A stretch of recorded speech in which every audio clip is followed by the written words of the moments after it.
Od začátku letošních letních prázdnin funguje ve Svitavách nové ubytovací zařízení. Otevření hotelu Garni se zúčastnili jak zastupitelé, tak starosta města, který osobně přestřihl slavnostní pásku. Ve Svitavách vzniká dnešním dnem výborné ubytovací zařízení, které pro nás je určitou výzvou k tomu. Do dneška říkáme, máme fabriku, máme perfektní zázemí, ale nemůžeme některé aktivity dělat, protože máme málo ubytování. Myslím si, že dnešek je pro nás výzvou k tomu, abychom udělali další krok a pokračovali v dalších aktivitách, které zde byly naplánovány. A samozřejmě i ideální poloha tohoto zařízení poblíž sportovní haly, což jsme viděli sami o víkendu, nabízí nám jedinečnou možnost tohoto ubytování. Já vám, pánové, moc děkuji, přeji vám hodně štěstí, ať se vám daří v tomto zařízení ho mít neustále plné a určitě věřím, že toto není váš poslední projekt ve městě a pokud se pustíte do dalšího projektu, což uvidíme i zítra na zastupitelstvu, tak přeji vám, aby dopadl podobně a aby jsme brzo stříhali pásku zase u nějakého jiného zařízení.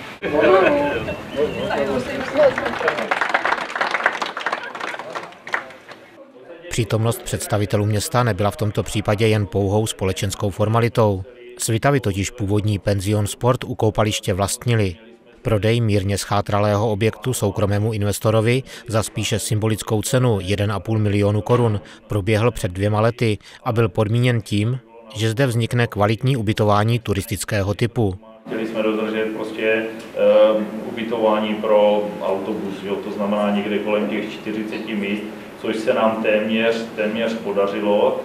Důvodem vstřícnosti vedení města i zastupitelstva bylo i to, že ve Svitavách je dlouhodobě nedostatek kvalitních ubytovacích kapacit, zvláště poté, co přestaly fungovat oba historické hotely na náměstí.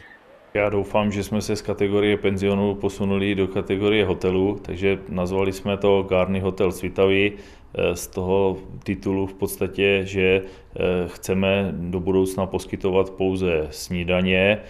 Samozřejmě nebráníme se v případě potřeby pro nějaké akce, pro nějaké firemní večírky zajistit i vydání večeří, případně obědu, to znamená plné penze.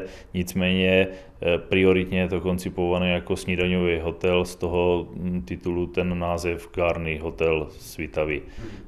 To znamená, chtěli bychom od názvu penzion do budoucna ustoupit.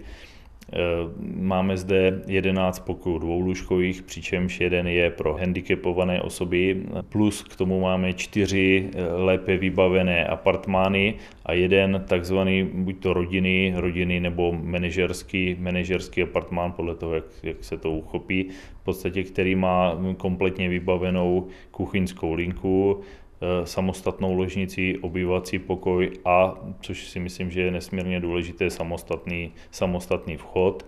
To znamená, dá se využít k dlouhodobějšímu ubytování.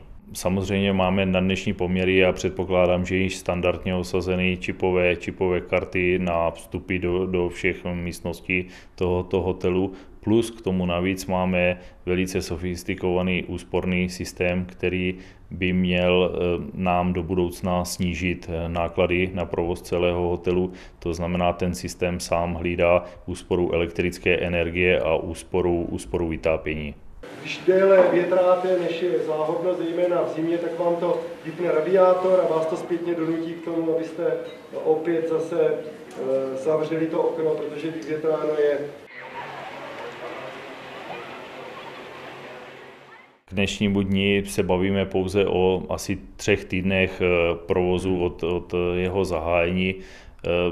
Jsem překvapen, že je velice hojně užíván bez vybudování zatím nějaké masivní reklamy, bez podpoření.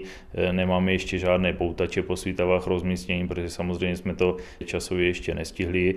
Samozřejmě vyhledávače internetu je taky nějakou dobu bude trvat, než nás nějakým způsobem začnou naše stránky registrovat. Takže jsem překvapen, že lidé si k nám už cestu našli sami.